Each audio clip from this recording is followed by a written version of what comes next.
Welcome to the 40+Woman. It's my pleasure to bring to your spaces again this informative program, so inspirational, and like I always say, it is woman o'clock. If you're a woman out there, you need to sit down, you need to call a sister, call a friend, because wonderful information is coming to you that is beneficial to you. The 40+Woman with Busola Jegede has always been a platform for us as women to share on the realities of our lives even as we grow older. So many things we need to pay attention to, and I'm sure, like you know, health is wealth. Today again, we have a medical practitioner with us to enlighten us and to share with us on some of those things that we may be passing through in our lives. I'm going to be right back after this short break. Don't change that dial. Hello there, my name is Busola Jegede. I am a John Maxwell certified coach, a consultant, and a chartered accountant. For over 15 years, I've been working with women, helping them to discover their purpose, their vision, holding their hands, seeing them through turning their visions to profitable ventures. And it will be a delight to work with you. Do you feel unfulfilled? Do you feel that there is more to your life? Do you have a story to tell, a book to write, a vision to birth? Are you over 40 or 50? I can assure you that the second half of your life can be better than the first half. Why don't you sign up for my one-on-one coaching session or a strategy session? It will be a joy to work with you to reinvent yourself, to birth a new you.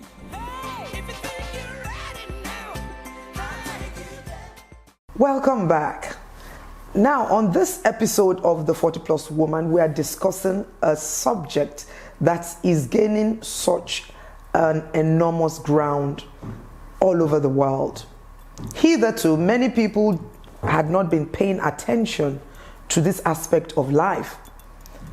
But we are realizing that a lot of what we are going through as women, as wives, as mothers is affected by the topic of today. And what more than mental health? The 40+Woman and her mental health, and even the mental health of our family members. And on the broadcast today, we've got a practitioner who has been in this area of medicine. She's accomplished, she has her practice, and she has been working in various organizations, governmental organizations, and is qualified to share with us today on the 40+Woman. And so would you welcome to the 40+Woman, Dr. Kafaya Ogunshola. Dr. Kafaya, good to see you again. Good to see you, ma'am. May I say that you're looking very beautiful. Thank you so much. Thank you. And you too, you're looking wonderful. Thank you. So I remember you were with us at our last conference. Yeah. You know, the 40+Woman, we organized conversations around our issues, and we had that conference. Yeah. And we realized that the message, what you shared with us and what other women shared about other aspects of life cannot be confined to a conference. Yeah. And that's why we've come to the platform, because we believe there are women all over the world that need to hear these things, understand better what they're passing through, and be able to take appropriate action where necessary. So Dr. Kafaya, today I want you to tell us about women and stress. What is stress? How does it affect women? Also talk to us, when do we now begin to talk about depression? What are the signs? So I want you to take it away. All right. So thank you so much for, contributing and making these conversations and putting it on the front burner, because that's where they need to be, particularly because it can affect women, not just women and men. But because women contribute so much to nation building, so it's very important that women are aware of these things and they take care of themselves. So the funny thing about stress is a normal accompaniment of life. It's termed the normal stresses of life because they are expected to be there. And depending on how an individual then receives the stress that is in their environment, it can either help them to learn, to grow, to be proactive, or it can be debilitating for people who then, are not handling stress properly. So I'm not going to use any big terms to describe it, but we have external factors which can contribute to our stress. Being a mother, being a wife, being somebody's employer, being an employee. So these are things that, demand pressures, expectations. Some people are dependent on us. So those are the things that would then make us see different activities that we partake in as stressful. So it's not all bad, because stress has this positive aspect, because when we are stressed, so to speak, certain hormones are released which also put us in a position to be able to act or to react. So either you need to fight back, or you need to just assert yourself more, or to just stand up more. It is if you're now hyper stressed or overly stressed that we can then have a feedback that rather than gives a positive one, it can then have a negative feedback. So I'd like to also say here that, how stress is individual, parenting stress, for instance. You can have somebody who has maybe one child and is actually going through a lot of parenting stress, and you have another woman who has like 7 kids and she's doing a fantastic job at it and not stressed at all. So stress is actually individual. So people have different thresholds. Oh, definitely. So there are thresholds to how people, can cope. Okay, so now let's come to the issue of depression. Now, I will talk about the 40+ woman and depression, and then I'd like to also talk about how this is an aspect which most people don't talk about. What if a spouse is depressed or a child is depressed? What do you do? So let's talk about the signs. What are the mental health challenges, especially depression, that a woman goes through? What are the signs? Okay, so as regards depression, what I always like to first of all even explain. So depression is a mood disorder. You know how people can say, oh, malaria affects this. When it comes to depression, people do not really understand that there's actually like an entity. It's a diagnosis. It's a medical thing. It's not just a term that was coined because it needed to be coined. It affects our mood. Our mood being our inner feeling state is how you and I would. It's the feeling state that would usually operate in or exist in. But for some people, so we expect it to be like normal, around like a 5/10. But you find some people whose mood, if they were to score it, to be like 3, 2. It's persistently low. So it's in that place that they find themselves. So the mood is low. The energy levels that would also accompany that low mood, because your mood colors a lot of things. It gives you energy, it gives you interest, it improves your appetite, affects your libido, it affects your concentration, your motivation, your zest for life, and all of that. So when somebody is depressed, those are the things that we find, So you can find somebody who says, the new day makes them afraid because they're not ready to face a new day. You can find someone that says that they don't want to eat because they're not interested. So libido is affected. They can't think at work, they can't concentrate. They're just sitting there and staring at the laptop. For some women, it's even irritability. They're still angry at the children. Every little thing they're on a short fuse. So for something that a woman would normally be able to take or not, react to, you can have kids then being abused because their mothers are irritable from depression. And irritability is a cause symptom of depression in our own environment, in blacks particularly. Not everybody is conversant with mood. So they might find that they're angry than even sad. All right, then you can have hopelessness. Hopeless, when hope is the thing that keeps us going. We all understand what's happening in our environment and everything, but the ability to still connect to hope and say, I look forward to tomorrow. When people are depressed, genuinely they cannot connect to hope, and then people are quick to tell me they're pessimistic. Spiritual. Yes, they're very pessimistic. There's a bleak view of the world and tomorrow. The environment is even deemed to be hostile, For regular relationships around them, they begin to think that these people don't like them, they are rejected, the world is hostile to them. So when they don't have hope, if they come to a place where they feel like there is no help for their situation, also because depression is not something that they are asked to go get help for medically, they're asked to go spiritual for. And I always say one thing, there is nobody who has prayed and fasted as much as a depressed woman has. So to now ask them to go back to that place where they have gone, not because prayers have not been answered, but that's not the way to go. So when they begin to feel helpless, there is a tendency to lose self-worth, and suicidal thoughts begin to form in their minds. You've touched on something very important, which is a result of our society. Yeah. We're in Africa, and typically because of poverty,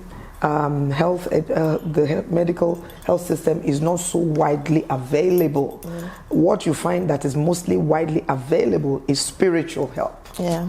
Is it that somebody is going to pray in the church or the mosque or something? So that's the first line that people go to.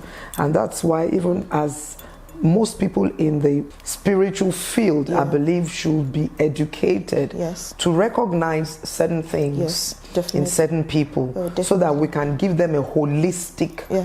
What I tell people is that you can pray, but sometimes you need intervention. Yes, definitely. You can take your medicine and still pray. Definitely. Because it will be a combination rather than, you know, for depression. What is the medical thing that is lacking, so that people would understand that if they take medication, it's not as if they don't believe that God can heal them.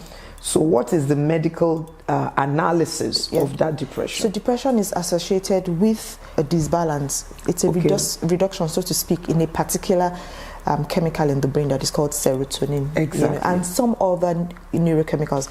And I choose my word carefully, associated, because, you know, sometimes it's not like that's the cause, but it's associated with it. And because we've also found that certain medications that we use to treat depression and people respond works on the mechanism of correcting the levels of serotonin. That's why they don't say that, you know. So yes, for many people there's a chemical disbalance, and that's why you then need that medical attention, you know, in addition to other forms of intervention, because when it comes to managing depression, it's holistic. We're doing biological, which could be the medications, and then if it's due to other things, maybe some other physical ailments in the body, maybe you have other medical conditions that need to be managed, all of that is paid attention to. We're also looking at, you know, psychological ways of managing it, which is talk therapy, which is very important and it's beginning to gain ground. Therapy. Talk therapy. Oh, talk. Okay. Yes, so that's psychotherapy really, and there are different types of psychotherapy. There is cognitive behavioral therapy, there's interpersonal therapy, there's a lot of it, you know, there's even marital therapy, depending on what the stressor or the trigger of that episode of depression is. And then there's the social treatment. Social treatment would include spiritual, you know, faith-based interventions, and other things that we do. So yes, we are not alienating getting, you know, spiritual help as part of your managing depression, but we're saying that don't focus on that. Let's do it holistically, right? I mean, we all know that religion is how a lot of people cope, and we're very grateful for religion. You know, it's one of the things that has actually grounded Nigerians. Many people work with suicidal thoughts, but they would be quick to tell you, but I can't do that because, you know, my faith, you know, frowns against it. I don't want to. They don't want to go to hell. Yeah, it's a fantastic aspect of our society and our upbringing that has actually, you know, helped a lot of people to hang in there despite going through what they're going through. Now, what are the risk factors that could trigger depression? Okay, it's very broad, right? We look at some things that are called the predisposing factors, just like the right word you use, and these are things that have started acting very early on in the life of an individual.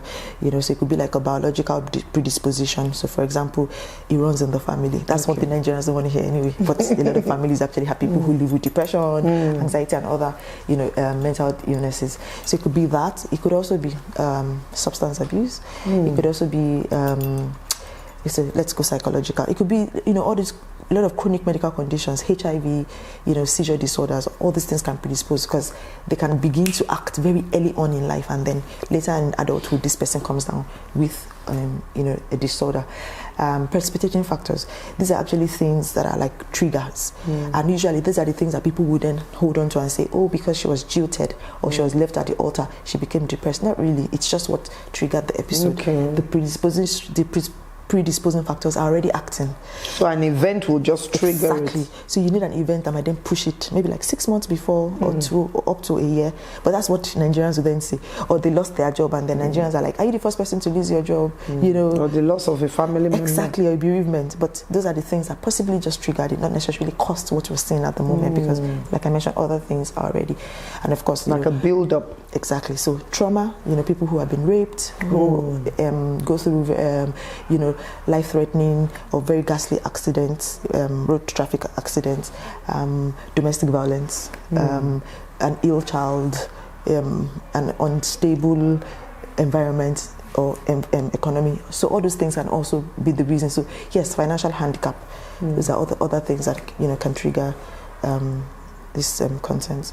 Now, typically you find out that when people are depressed and with many other mental health challenges, many people are in denial. Yeah. And this is really what affects most people from getting well, because when they're in denial, they don't want to see a doctor. Yeah. And even when they see a doctor, they don't want to take their medication. Yeah. How would you advise somebody to overcome that in the person's life? Probably a woman going through that, or having a child or a teenager who is depressed. You're trying to convince that person to take medication, or a spouse to even see the doctor. How do we cross these hurdles? Okay, so because it's even a woman's show, the first thing is actually to even normalize this experience for people, to let you know that you are not alone, and the fact that society has always judged emotional illnesses, and it comes from a place of ignorance, really. Because if they were more aware, remember how HIV was judged and stigmatized until it became something where people now can say, I'm using my medication for me and I'm doing well. Eventually, I think mental illness will come to that point. For as long as we continue to shed light and AIDS, it won't remain this bad. And then particularly for women, there's something that is also called vulnerability factors in women, right?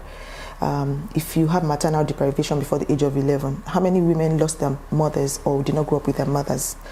If you have 3 or more children under the age of 14, how many women are raising kids, maybe like 5, 6 kids? That's stress. If you're in a relationship that is not confiding, not just being married, but a relationship that supports you, that sees you, that hears you. And many women are in that. Are not in that. They are not in confiding with it, but they're married, but they're not in confiding. And then, if you don't walk out of the house, that if you're not well occupied in terms of, everything you're giving, you feel your self-esteem is being built because of what you're doing. So we already have a lot of vulnerability factors. African women have a lot of vulnerability factors because of our social decline. Tradition. Yes.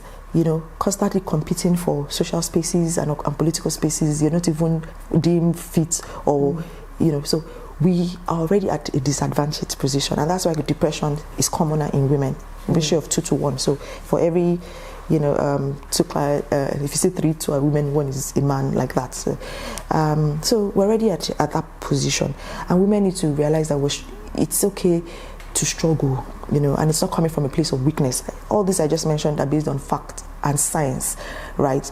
That more women will be predisposed to having depression, and it's not your fault. It's because of these so many factors that are acting and exerting around you. So to then see it as weakness is to deny it. But if you see it as, I'm actually allowed, I'm expected to have this thing, then maybe you'll be kinder to yourself, and you'll see getting help as what I need, and not a weakness. Yes, not a weakness, not shying away from it, because a lot of women who live with depression actually judge themselves the most. And the struggle continues. If you don't do something to end it, depression can go on for 18 months. The life cycle of depression, nothing lasts forever, as it is said. Like a particular cycle. A particular episode, if it's not treated, can go on for 18 months. So a woman can be in that bubble for 18 months. And I've seen this a lot. Yeah, and then one day she'll just wake up and be like, okay, I don't feel like yesterday. Because somehow maybe your body has managed to build some serotonin for you to start afresh, and then you burn out on that serotonin that you have built up, and then the cycle repeats. So that's why it's a recurring disorder. It's you can have more and more episodes in your lifetime. And if only they can just take their medication and build up serotonin, they'll be fine. Exactly. So that's what we offer them. They'll be able to cope. So we give them so we need to have more serotonin. We need to do more conversations like this. Yes, I agree. For people to know, because sometimes some people just lock themselves up. They don't pick up the phone. Yeah. They don't interact with people. That's it. That's it. You wonder what's wrong. You call the person doesn't pick up. Yeah, that's it. That's a very common complaint. Doctor, I'm just looking at my phone. I don't want to talk to anyone, and it's not because I don't want to talk to them, but see, I'm going through so much, and they won't understand. I just want to be in my own space. Yes, that's a very common. So when we come back, I'd like you to advise people, because some people have actually been treated, but they just stop their medication suddenly, and then they go downhill. So they may not understand that if they're feeling okay, it's because the serotonin. Yeah, because your levels have regulated itself somehow. Dear. But then serotonin is like a shock absorber, So for as long as you continue to experience all these things, it's being mopped up. Someday again, it becomes depleted, and then you're back to that cycle of needing. Wow. So what do you have to say about women who suffer depression after childbirth? Oh yes, so that could be because they already have the predisposition. It could be because maybe their own mothers also had depression following childbirth. It could be any of these other factors that I've listed, right? But most importantly is the association of the pregnancy hormones. What's the hormones that sustain pregnancy? Post-pregnancy, they begin to drop, and those hormones are referred to as happy hormones. So when they come down, because now the pregnancy has been ended and the baby has come out, so that alone puts some women in the risk of becoming depressed after pregnancy. And then it's the other things as well, the new realization that now you're responsible for a life. It could be because that pregnancy might not even be wanted. It could be like an old age pregnancy, especially a 40+ woman discovering she's pregnant. Yes, after she has completed her family. She's now thinking, how will I start? Or a teenage pregnancy, or it's even a gender issue. Now you have 5 girls and you were hoping this one's going to be a boy. So a lot of things, and in-law problems, So there's a lot of things that can actually make women, because it's a very sensitive period. Post-delivery, a woman needs a lot of support. But what you find is they are then expected to just continue to show up. Somebody's in the sitting room, coming to say hello, and they have to go and sit there, even though they're in pains, they want to rest. So help, a lot of support, a lot of rest is what a woman needs post-pregnancy. Wow. You find that doesn't really obtain in our environment. Fantastic conversation going on the 40+ Woman. We're talking about mental health. We're talking about women and depression, women and stress. We've had a doctor talking to us. We're going to be right back. Don't go away. Introducing Blissful Honey Beans. Rich in protein and fiber. Good nutrition for your family. Blissful Honey Beans. Hygienically packed in 2 kg and 1 kg packet. Stone-free and weevil-free. Pour straight to your pot and cook. Stress-free and convenient. Order online and it will be delivered anywhere in Lagos. For other locations, call 070-8307-6210. Blissful Honey Beans. No stress. Welcome back.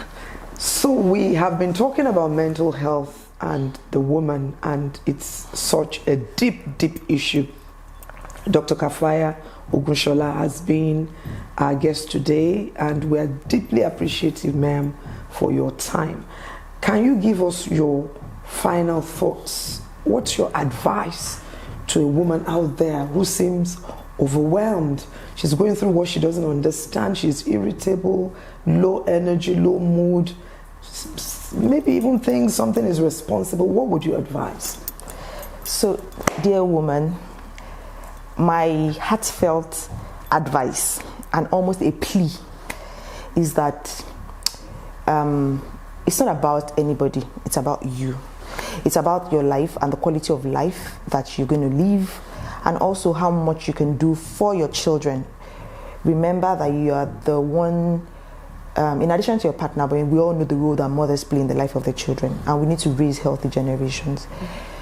So I am putting this out there, that there is help for depression, there is help for anxiety, there is help for depression, for schizophrenia, for bipolar, and the other myriad of emotional illnesses. Get help, get professional medical help, speak to a psychiatrist, speak to a psychologist, and we're not asking you not to pray. And God will bless even the hands of the healers, those of us who have been charged with this responsibility here. And that's what we do. If your faith, it doesn't stop you from talking to a doctor. It doesn't stop you from using your medications. That's you being kind to yourself. That's you being fair to yourself. Because you would go to the hospital if you have, an asthma attack. You would go if you thought you had cancer. So if you have depression or you have anxiety, it's okay to go to the hospital as well. We operate in the hospital. We don't operate in the herbalist place. We operate in hospitals, teaching hospitals as well. So dear woman, get help. do it for yourself. Mostly for yourself, really, because you deserve to have a good life. And I'm sure your pastors would endorse it. Your imams would endorse it. Right. Thank you so much, Dr. Kafaya. We're so thankful you could make it to the 40+ Woman today. And I'm sure a lot of people are blessed, and we have been able to unravel this mystery. It doesn't mean you're mad. Some other people think when they say you have mental illness, like you're mad. The woman is mad. I don't want people to think I'm mad. No, that's not what it means. Yeah, It's just like any other illness. It's just because of chemical imbalance. And it's important for you women out there to know that stigma is only effective when you receive it.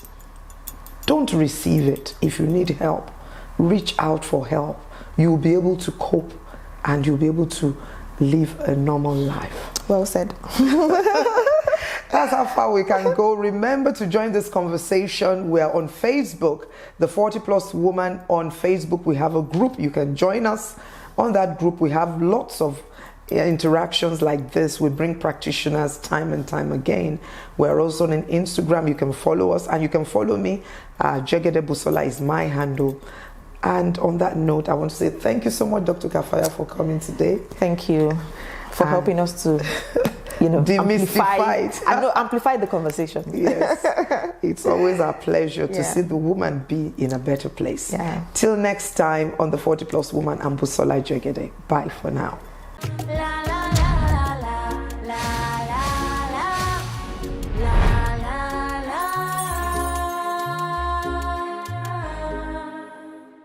So we've had a wonderful discussion today on the 40+ Woman, talking about the mental health of the 40+ Woman.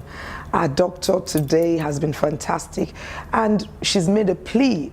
Any woman out there, you need to attend to your mental health issues. It does not mean you're mad. No, just like you take medication for malaria, for anything, if you have to see a doctor and you need to take your medication, please do. She's been able to tell us different reasons, predisposing factors, what makes women have depression. Some could be triggered after childbirth. Some it could be because of the stresses of life. For some it could be chemical imbalance in the brain. And so for any woman out there is help available. It does not mean you cannot pray. Pray as well as intervene. And no woman needs to suffer because of depression. A lot of people are dependent on you as the woman, your spouse, your children. Everybody needs you to be in high spirits. And so for every woman out there going through, there is help for you. Reach out today. You can send me an email on transformationsbj@gmail.com. From the 40+ Woman, my name is Busola Jegede. Remember to join me on social media. Follow my handle, Jegede Busola, and the 40+ Woman on Instagram. Bye for now. Like a diamond in the rough, you were built up to be tough. You were blessed beyond the curse by the power of the cross. So don't give up on the cause.